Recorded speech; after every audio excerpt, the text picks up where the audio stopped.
So before I get into this video and talk to you about am I switching cameras, what am I doing, let's just enjoy Nikon's autofocus for video.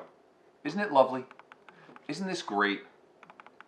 This is one of the most frustrating things about owning a Nikon DSLR. So in today's video, I'm going to tell you why I'm switching to Canon, starting with video, but if I like the results I'm getting from Canon, I have no problem just switching all the way back over because this is totally frustrating. Stick around.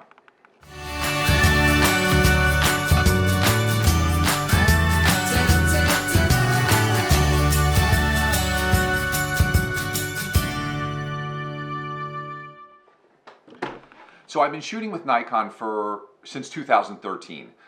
When I first started getting into DSLRs, I bought Eric's 5D Mark II. I didn't have any Canon glass or anything. I had a T2i, I think, that I was using, and he was looking to move up to the 5D Mark III, so I bought his 5D Mark II. The first thing I bought was a Sigma 50mm, and then I got a Nikon 24-105 f4, and I was happy. I was using it, I was enjoying it. I took it on a Disney trip, and I'll drop some images in here because I think these images, the colors, are actually better than anything I've ever gotten out of my Nikon cameras. So I actually inherited some lenses for Nikon, a 28-70, which I really loved until it broke, and then an 80-200. So I had to weigh, did I want to stick with Canon and invest in those two lenses and spend all that money, or I could buy a Nikon body and just attach it to those lenses. So I ended up selling the 5D2 and going Nikon. And I've had no problems with Nikon. For still images, they are fantastic. Unbelievable dynamic range. The images always look great. I love working on them. The raw images are good. And I actually like the controls on the camera. So this is my D7000. And I'm shooting right now on a D750. And by the way, I hope you're enjoying. Have you had enough of this autofocus? Okay, and this is one of the problems with it. What I'm going to do is I'm actually going to lock it down on, something right here. This is the problem. I have to put something in my chair here, focus on it, and then I have to lock the focus so I don't have this hunting, for a 20-minute video. Okay, so the focus is locked down now. Now, I'm guessing that I'm in focus. I have no way of knowing. The camera doesn't have a flip out screen, and I've shot these videos and I've put them in the computer and gone to edit them, and I was out of focus. And I might be out of focus now. I don't even know, and I'm frustrated and I don't care. That's one of the problems. I love the layout of this camera. The buttons, everything about it worked for me, and I actually prefer this to the Canon layout as far as the ergonomics of the camera. My D750 and the D7000 and a lot of the Nikon cameras are all set up the same way. So I've gotten used to that and I like it. But I've been doing my research and I've decided I'm going to go with I actually got it yesterday. It's an EOS M50. Now I did a lot of research, and this kit right here comes with a nice, standard zoom lens, the kit lens that comes with it. And it's a CMOS sensor. It's a 24 megapixel sensor, which is pretty much what I have in my D7000, except this is only 16 megapixels. It's got the Canon's unbelievable autofocus inside of it. And I've watched video after video of people just, not having to deal with that hunting issue that you saw through the first half of this video. I'm really excited to get going with this. And I also bought the adapter for it. This is a Nikon M Mount. And it's a new mount. It's their mirrorless mount. And it's made for this camera. There's a few other models that use it. The Canon, like I used to have, the 5Ds, those are full frames. Those use Canon's EF mount. And then there's the mid-range CMOS sensors, the crop sensor cameras that use the EFS lenses. This adapter lets me use all of them on this new camera. Once I start using this, I can actually test this out with some of Eric's lenses and do direct comparisons between my Nikon full frame, my Nikon crop sensor. This has a crop sensor with EFS glass, with full frame glass, with mirrorless glass. So this is going to be a very versatile tool for me as a video maker, as a photographer. I really plan on testing this out. I want to shoot night photography with this and compare it to the way a full frame sensor does. And I'm lucky that I have access to Eric's, high-end L Canon glass. because that's going to let me do a real comparison between Nikon and Canon and see which one is actually, you know, if there's a big difference. And then I'm going to see what the sensor size, how that affects everything. So it's going to be very interesting. And I also ordered a speed booster. And if you don't know what that is, it's an adapter like this that goes onto the mirrorless camera. And what it allows me to do is it actually magnifies the size of the sensor inside of this camera. So this is a crop sensor. And when I attach a full frame Canon lens to this mirrorless camera, I'm going to get almost a full frame field of view. I'll be using the entire sensor and the lenses will be almost what they're meant to be. So this is a crop sensor camera and I can put this 16-35 on the crop sensor.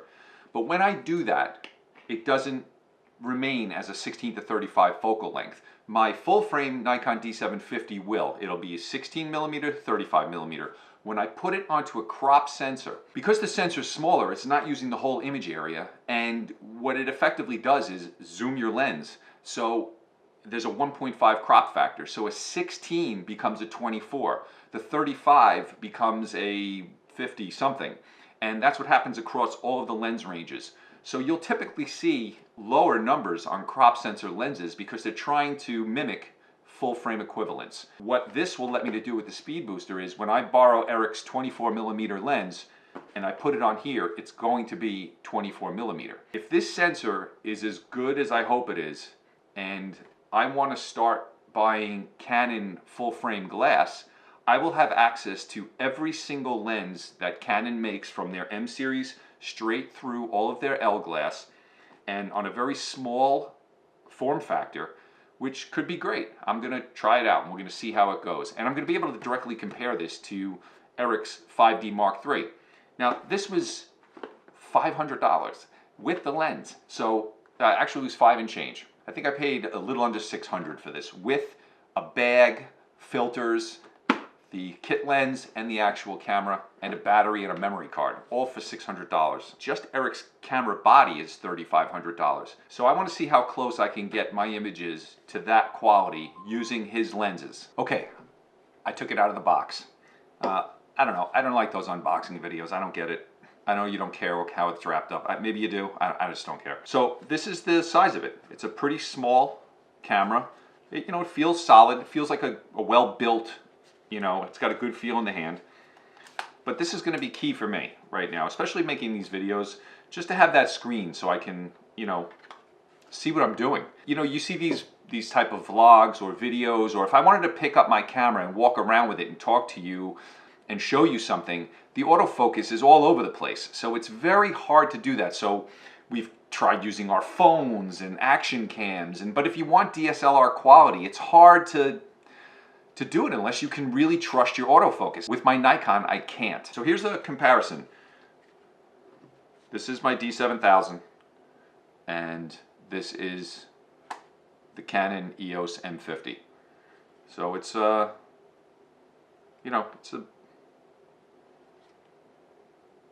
smaller, much smaller. But if I am holding this out in front of me, it's going to be smaller and lighter. I don't know if you've ever done this, maybe you have, but walking around talking to a camera is odd. I don't know, it's a learning curve, or you have to just get past it and just not care what other people are thinking about you when you're doing this kind of things. But there are times where I'd like to go out, or we're in the city, or I'm walking in a Disney park, or wherever I am, and holding a big DSLR with a microphone on top, it's a little, it looks crazy. People look at you a little funny. They don't know what you're doing. So the smaller you can get your setup, the better off you're going to be. This actually has a mic input on the side also, and that's one of the other things that was important to me. So I can, put a small microphone on top, or even a little small one on the side here, and it won't be so noticeable. This is the lens that it comes with. This is a 15-45. So this is going to give me like a 24-70 type equivalent. That's what I meant when I said they try to mimic. So when I put this on the camera, it's a small little setup, and I'm going to be getting a field of view of what's equal to like a 24-70. This is a 16-35, so you can see the difference. It's a big difference. I mean, this is a much smaller, lighter setup, which could be good, and as long as the quality's okay. And when I want to put bigger lenses on it, I like that I'm going to have the ability to do that. This is the adapter that comes with it. I actually bought this separately. They actually had a special too, where it's regularly $200. I just got it because I bought the camera and the adapter together. This was only $49. That was a pretty good savings. They obviously want you to buy all of these things together. There's not a huge amount of EOS M lenses, so Canon knows that they needed an adapter so that, you know, people who've been shooting Canon previously wanted to get into mirrorless cameras, you know, had a way to use their older lenses with this camera, and this accomplishes that. We'll give this a shot. I'm going to see how it goes. Over the next couple of weeks, I'm going to be shooting with it, trying it out. The weather here in New York is not great, but maybe one day Eric and I will take a ride into the city with all 3 camera setups, and we can really dig in and do some just run and gun type shooting, maybe do some long exposures at night, some low light shooting, and we can compare the Nikon, his Canon with his lenses, the mirrorless with the lenses that it comes with, and also the mirrorless with his professional glass on it. And we'll be able to really make a good comparison, and then, you know, hopefully this is the answer that I'm looking for as far as a smaller form factor that has really great autofocus. This is going to be my last video before the holiday, so have a great holiday. Hopefully you get something you want under the tree this year. But if you know, you have any questions, or you know, over the next couple of weeks I'm going to be using this and really trying to put it through its paces and make sure it's something that I want to follow through with. So ask any questions, get in touch with us however you want to, Instagram, Facebook, YouTube, however you want to find us. Hopefully this is a good thing. All right, so I'll see you in the next video. Give a thumbs up if you like it. Subscribe to the channel, please. Click notifications if you want to be notified when we upload a video. And I'll see you in the next one. Happy holidays.